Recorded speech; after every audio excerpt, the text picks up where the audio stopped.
fried squash today.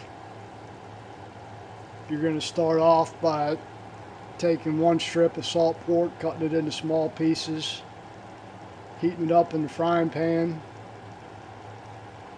to release some of the fat out of it. Reduce the heat to medium-low. Put your squash in there with some onions and let it cook down.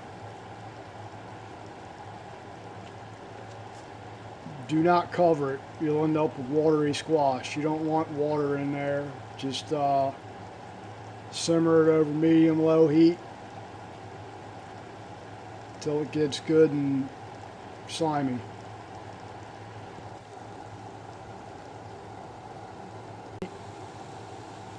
It's still cooking right now. You want to use fresh squash. You won't get the same effect with frozen. So you might have to wait until they come in season.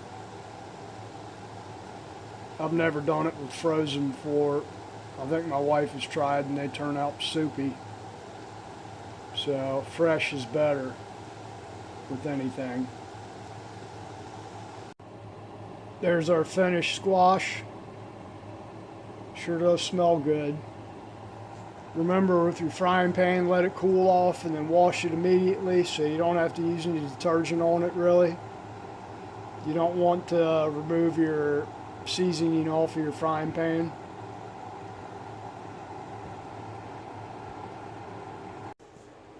There's our finished product. That's our finished line, collards.